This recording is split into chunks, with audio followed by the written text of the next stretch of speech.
walking with it.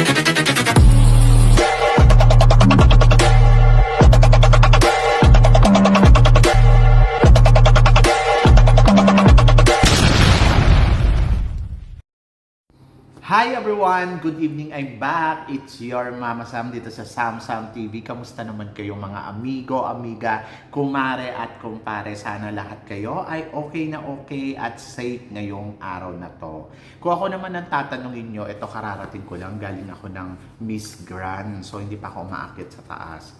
Galing ako Miss Grand Thailand. So announcement, umuwi na ako, nauna na ako kasi parang alam ko na kung sino yung mananalo. Ayoko naman ng makipagsiksikan pa doon. Buti sana kung ang Miss Grand ay dyan lang dati sa katulad ng ginagawa dati dyan sa malapit sa amin. Eh ang layo niya. So inabot ko yung BTS kasi baka magsara. So yon. So hanggang 12 lang kasi yon. Kaya gumora na ako. Grabe ang haba ng Miss Grand, 5 oras. So yon. Pagkatapos, kasi pag taxi kasi, okay namang mag-taxi, kaya lang nakakatakot. Alam mo yun, yung parang kung saan nila dinadaan. So, natatakot ako. Hindi ako familiar kasi sa lugar na yon. Ang alam ko lang, parang safe siya sa akin. Gumamit ako ng MRT and then BTS and then dito na sa bahay namin. Pero yung magta-taxi, nako, nakakatakot. Hindi ko alam yung daan. So, maluloko lang ako. Anyway. So, yon. So, ang nanalo ay Phuket. Ang height niya ay, kung di ako nagkakamali, 5 or 5'2". Basta maliit lang siya. Tapos, first time na magpanalo ni Mr. Nawat ng maliit lang. Tapos, ayun nga. So, pinatunayan lang ni Mr. Nawat sa Miss Universe na ang maliliit, ang mga ganitong klaseng ay kaya niyang ipanalo sa Miss Grand. Pero in fairness kay Phuket, business mapapakinabangan niya sa sobrang dami na sumusuporta kay Phuket. Tapos ang daming talagang magaling niyang Phuket na yan eh. Siya, maraming eksena. Tapos kung papansinin ninyo, noong 2016, ang nanalo noon ay Phuket. Tapos nilaban nila sa Myanmar. Tapos ngayon Phuket na naman. O, di ba, ilalaban nila sa Myanmar. Since 2016, ngayon lang uli nanalo ang Phuket. Laging first runner-up, second runner-up, mga ganon. Pero eto na talaga, nanalo na sila. So, congratulations sa Miss Grand Phuket. So, yon. And then, nag-enjoy ba ako? Ganun din, katulad ng mga, it's a pageant, so marami tayong natututunan pag nanonood tayo ng pageant, ng live, marami tayong nakikilala ng mga media, so ayun yung enjoying doon. Pero yung the rest, malayo kasi siya sa bahay namin, kaya parang, ayun, hindi ako masyado nag-i-enjoy. So, dito pa nga yung coke ko sa likod ko. Yun. Pero libre yung pagkain. Kanina, sarap ng pagkain. Actually, nakadalawang box ako eh. Kasi nung una, yung pagdating ko doon, another box. Tapos, pagbalik ko, yung mga malapit na matapos, ayun, kumain uli ako. Kasi nagugutom ako. Anyway, thank you sa Miss Grand. Oh, di ba? May sticker pa. So, yun. So, ang pag-uusapan natin tonight, it's about naman sa kung naloko ba ako. Pagdating sa pag-ibig, yung kumbaga parang umibig ba ako ng lihis yung landas, mga ganon. Yes, may experience akong ganon. Kaya lang, hindi naman to nagda-drugs. Ang inaano niya ay malakas uminom. Yung, alam mo yun, yung parang mahilig kasi ako uminom talaga. Noon, mahilig ako uminom. Saka, ngayon, ganun pa rin. Pag pinitikim mo ako ng alak, hala, sige, talagang inom. Pero nakokontrol ko naman siya. Hindi ko naman masabi na alcoholic ako ha. Kasi kapag mag-isa lang ako, tapos ganito, okay lang na hindi ako uminom. So, kaya kong hindi uminom ng isang buwan, isang taon, mga ganon. Kaya ko. Pero kapag may alak dyan at nagsimulan yung inuman, ayoko nang bitin na inuman. Gusto ko talaga happy-happy hanggang sa malasing na tayong lahat. Yung ganon. So, ganun ako uminom. So, lalo na noon, nung kabataan ko talagang sabi ko sa'yo, kaya ko ubusin yung isang lonit na alak ng mga alak dyan sa Pilipinas. Talaga nagpapakalasin talaga ako. Ewan ko ba. Yon. So, yung nakilala ko tong si Gino, yung ex-boyfriend ko. Ganun din siya, malakas din siya uminom. As in talagang sobrang lakas niyang uminom. So, party-party kami. So, pupunta talaga kami ng bar. Pero, swear to God, walang drugs, kundi inom lang talaga. Yung inom talaga na, alam mo yun, yung talagang kulang na lang gumapang kami. Yung 7 o'clock na ng umaga, nandun pa kami sa bar, umiinom pa kami, mga ganon. So, kaya ko yun. Noon. So, ngayon, kaya ko pa ba? I think yes, kaya ko pa din. Charot. Kasi ayan sila PE teacher, sila music teacher, kainuman ko yan mga yan eh. Pag nag-iinom kami, yung alam mo yun, yung one to sawa. Ang ayaw ko lang sa kanila, hindi sila nag-aambag. Ako pinagbabayad nila, kaya ayaw ko silang kainuman na. Charot. Anyway, masarap naman silang kainuman. Malakas din kasi sila uminom. Pero ayoko lang yung ayoko lang yung parang inom-inom lang tapos wala kayong ambag, charot. Buti pa si PE teacher, kapag nag-inuman, ambag siya sa pagkain, ambag siya sa inom, pero si music teacher, hindi, charot, so yun. Anyway, so yung ex-boyfriend ko, so yun nga, malakas siyang uminom. So nagtatrabaho na ako noon. Nasira yung work ko dahil sa kanya, charot. So, ang ginagawa namin, talagang nomo-nomo kami sa Malate. Tapos dumating pa kami sa punto na pag wala kaming pera, nagsasanla kami ng phone doon sa Malate. Kasi may sanlaan doon. Basta yung phone mo latest ha. So yun, ina-accept nila yun. Tapos isasanla namin yung phone namin. Tapos ang mahal ng tubos. Yung alam mo yun, yung 200, 100 yata ang tubo for day. Parang ganun. Basta tumutubo siya for day. So ang hirap. Kailangan tubusin kagad namin. Kaya lang, since nalasinggero nga kami, so talagang kapit patalim kami. Dumadating kami sa puntong ganon, as in talagang sasanla kami ng phone para lang makainom, makabar, tapos syempre nomo-nomo na. Pero kung iisipin mo, di ba, parang sobrang para lang sa gimmick, gagawin mo yun lahat, di ba? So, ayun, ganon ako nung kabataan. Pagkatapos, happiness nandoon, masaya. Nag-i-enjoy ako, nag-i-enjoy siya. Kaya lang kasi meron akong trabaho siya kasi noon nag-aaral sa Lasalista tong ex ko. So, nag-aaral siya. So, okay lang naman siyang uminom kasi okay, depende sa kanya kung papasok siya o hindi, o papasok siya ng ganon. Alam niyo naman yung mga kabataan ng mga estudyante, kapag may amats-amats, okay, ganon. Ako naman, hindi po pwede. Kailangan ko pumunta ng work. So, ayun, si Mama Jem, dati ko siyang amo. Ano siya, spoiled ako sa kanya kasi binigyan niya pa ako ng assistant ko para yun ang gumawa ng trabaho ko. Kasi nga, dumating siya sa punto talaga na sinusundo niya ako sa bahay, nakikita niya ako nandoon sa loob ng banyo. Talagang lasing nakasubsob doon sa sa lab, hindi naman sa yung kumbaga parang sa balde. Kasi maliligo nga ako para pumasok. Yung alam mo yun, yung parang umuwi kami ng 6 o'clock, tapos ang pasok ko 8 o'clock, tapos may plano akong pumasok. So maliligo ako, nandoon ako sa banyo. Dumating siya sa punto na pinuntahan niya na ako doon sa loob ng bahay namin. Pagkatapos ayun, talagang subsub ako doon sa may para maligo. Tapos ayun, binigyan niya ako ng panahon na parang hanggang kailan mo gagawin yan. So yun, kasi ang gusto niya mangyari, hiwalayan ko si Gino. Actually, hindi siya nag-direct ng ganon. Pero ang gusto niyang mangyari, parang ayusin ko yung buhay ko. Kasi yung kinausap niya ako, kasi best friend ko to, yung boss ko. Sabi niya sa akin, Sam, sabi niya, hindi naman ako against dyan sa mga ginagawa mo. Pero kasi parang isipin mo din, syempre, kailangan ka ng pamilya mo, kailangan mo magtrabaho, kailangan mo sumweldo. Sabi niya, si Gino, anak naman ng mayaman niya, wala namang iniintindihan sa buhay. So, lahat ng yung upa. Kasi doon ako nakatira kay Gino. Yung electricity, sila yung nagbabayad. Basta doon lang ako, ambag lang ako sa pagkain noon. Kasi nga, jowa ko siya. So, live-in kami. Tapos, ayun, sabi ni Jem sa akin, pag-isipan mong maigi. Kasi parang kung makakabuti pa ba siya sa'yo o hindi. So, yun. So, yung moment na yun, talagang naloka talaga ako kasi hindi ko alam kung ano yung eksaktong gagawin ko kasi sobrang parang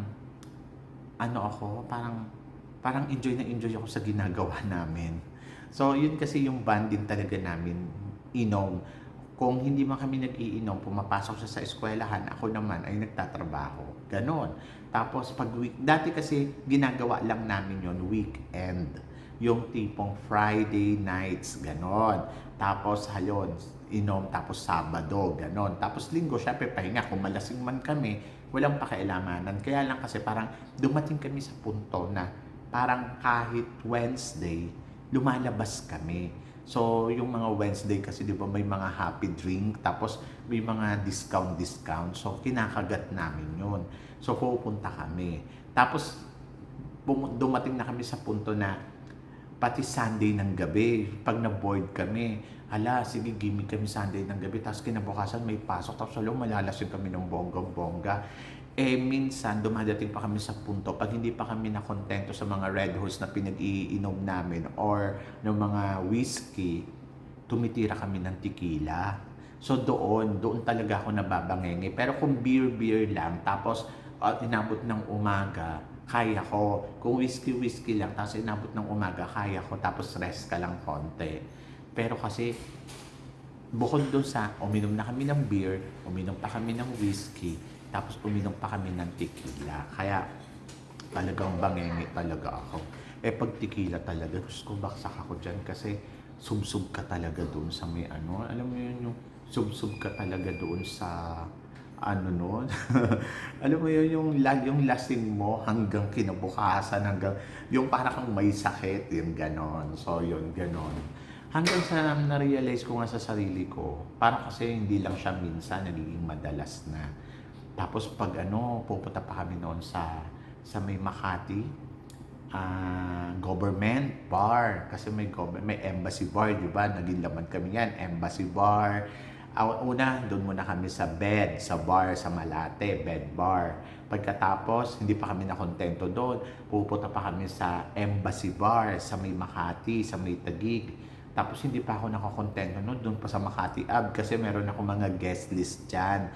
Yung mga bar na yan, nagpapa-guest list ako. Tapos pag maaga-aga kami pumunta, halimbawa mga around 8, free yung drinks hanggang 12 midnight. So ang gagawin namin ni Gino, para makatipid kami nung ex ko, titirahin namin yung tequila talaga. So tequila din kami noon. Pupunta kami sa bar ng 9 hanggang 12. Pagdating ng 12, lasing na kami noon. Tapos susundutan na yun ng mga beer. Kasi nga, from 9 hanggang 12, puro tequila ang pinag-iinom namin. So yun, kaya ganun yun nangyayari. Tapos dumating na kami sa punto na parang, ayun nga, si Jem nga kinausap ako na parang, ano nangyayari sa'yo? Pagkatapos, ayun, dumating ako sa punto na nagdesisyon ako sa sarili ko. Mahal ko si Gino, syempre, kasi masaya naman ako sa kanya. Kaya lang, masusunog yung ano ko sa kanya, yung baga ko saka yung atay ko, yung ganon. So, nag-decide ako na hiwalayan siya. So, yun. So, yung hiniwalayan ko siya, nagulat siya. Kasi wala kaming away. Yung ex ko, wala kaming away noon. Wala kaming bakbakan, wala kaming kahit ano. Tapos ayun, sabi ko sa kanya, kailangan natin maghiwalay. Mag-aral ka maigi. Tapos sabi niya, bakit ka nakikipaghiwalay? Ano bang problema? Sabi ko, wala namang problema. Kaya lang kasi syempre, kailangan mong ayusin yung sarili mo. Kailangan ko din ayusin yung sarili ko. Masakit kasi 3 taon kami noon. Kumbaga parang hindi ganun kadali. Kaya lang, ayun kailangan kong gawin yun. Kasi kung hindi, mapapariwara talaga yung buhay ko sa kanya. So yun, so nag-decide ako na parang, sige, putulin ko na tong relasyon ko dito kay Gino kasi hindi talaga okay. So yun. So, ayun, sinunod ko si Jem, tapos inayos ko yung buhay ko. Tapos yun, naging maayos. Yung naghiwalay kami, naging maayos hanggang sa, ayun nga, so nakakakuha ko ng malalaking incentive doon sa trabaho ko, nakakaipon ako. Tapos, ayun, hanggang sa kaya ko nang pumunta ng Thailand kasi marami akong naipon na pera. Charot, so dami. No? Hindi, may naipon akong pera. Yun yung magandang term. May naipon akong pera na kaya kong buhayin yung sarili ko sa Thailand. So, yun. So, iniwalayan ko siya ng bonggang-bongga. So, nakipag-iwalay ako kasi parang feeling ko hindi okay. So, yun. Much better na iwalayan mo na at ayusin mo yung buhay mo. So, yun. So, ang learning ko dito ay, syempre, dapat tayo, kahit gusto natin yung tao, dapat kilalanin muna natin siya na maigi. Kasi baka mamaya, hindi mo alam, nakakasama na siya sa'yo. So, ang tao kasi hindi mo kasi kilala eh. So, yon. So, tignan nyo muna kung makikipagrelasyon kayo. And then, sabi ko nga si Gino, okay naman si Gino. Maayos na, gwapo, maayos na tao. Kaya lang, ayun nga, may habit kaming dalawa na parehas kami na walang nagkokontrol. Hindi pa katulad nung kay Nu na alam niyang mahilig ako uminom, pero siya, sinasabi niya sa akin lagi na hindi ka dapat iinom. So, uminom ka minsan lang yung gano'n. Kasi alam niya pag uminom ako talaga, sobrang lakas ko talaga uminom guys. Yung tipong party-party. Pero ang maganda naman sa akin, proud naman ako sa sarili ko kasi parang hindi ko siya hinahanap-hanap. Hindi naman yung parang, ay, mag-isa lang ako ngayon o wala akong ginagawa ngayon, chill-chill ako, inom ako. Hindi. Iinom lang ako kapag may mga kasama, iinom lang ako kapag may party-party, pero ayun nga, tumatagal ako sa inuman. Ganon. So, yun. So, nakakaloka, no? So, yun. So, ayun guys, walang masamang magdesisyon na hiwalayan yung kung sino man yung kasama mo dahil impluensya. So, dapat tingnan mo kung ano yung impluensya niya sa'yo, kung makakabuti pa ba o hindi. And then, saka ka mag-decide kung itutuloy mo pa ba o hindi. Kasi syempre, isipin mo din yung magiging future mo at isipin mo din yung sarili mo. Imaginein mo, kung hindi ko sinunod yung best friend ko or hindi siya nagbigay sa akin ng magandang payo, walang mangyayari sa akin. So, mahuhook lang ako dun sa mundong ganon. Oo, masaya, nag-i-enjoy for now. Paano pag dumating yung punto na nagkasakit ako? Hindi naman kami mayaman. Siya may pera siya na pansuporta doon sa sarili niya pag nagkasakit siya kasi ando dyan yung mommy at daddy niya. Ako, wala naman akong ganon. O, diba? So, dapat ingatan ko din yung sarili ko. So, pinili ko na hiwalayan siya kahit mahal na mahal ko siya kasi mas mahal ko ang sarili ko. So, mas naisip ko na kawawa ang sarili ko pag nagkasakit. Ganon. So, dapat talaga may natututunan ka sa mga bagay-bagay. Hindi yung parang go ka lang ng go ka lang ng go, tapos nagpapakabalo ka na doon. So, hindi dapat ganon. Kasi, dapat alamin mo din kung tama pa ba yung ginagawa mo or makakabuti pa ba to sa iyo. Ganon. So, sana may natutunan kayo guys sa usapan natin ngayon. At kung may mga pinagdadaanan man kayo mga ganyang sitwasyon na nahihirapan kayong kumalas or parang feeling ninyo hindi nyo kaya, maniwala kayo sa akin, kaya ninyo yon. Basta gumawa lang kayo ng hakbang, gumawa lang kayo ng action na kung paano kayo, pag nagdesisyon kayo, dapat lagyan nyo rin ng action. Kasi kung puro lang desisyon, wala namang actions, walang mangyayari. So, kailangan with action siya. Sabi ko nga sa'yo, mahirap talaga yung ginawa ko noon eh. Pero, tama yung kaibigan ko eh. Saka walang masamang makinig sa mga taong nagpapayo sa'yo ng tama. Kasi, makakabuti yun sa'yo. Saka baka mamaya yun na yung sign. Imagine mo kung hindi ko siya iniwalayan, di ano ako ngayon. O, di ba? Baka may sakit ako. O, di ba? So, yon. So, dapat with actions talaga ang bawat decision mo, and then kung feeling mo makakabuti sa'yo, you can stay. Pero kung feeling mo makakasama sa'yo, you have to move on na. Ganon. So guys, sana may natutunan kayo dito sa pag-uusap natin ngayon. Kailangan ko nang umakyat sa taas at kailangan ko nang mag-shower dahil sobrang gabi na. So guys, hanggang dito na lang. Bukas uli. Maraming salamat guys syempre sa mga sumusuporta dito. Yung napanood nyo kahapon yung kwento ko about Mario, maraming salamat. Sobrang thanks God and thankful ako sa inyo kasi pinagtsatsagaan nyo yung mga video ko. Kasi ito talaga yung mga gusto kong gawin, yung hindi pageant lang, yung mga chika-chikang experience. Ganon! So guys, hanggang dito na lang. Hanggang sa muli nating chikahan! See you tomorrow. Thank you guys. Pa-subscribe na lang po.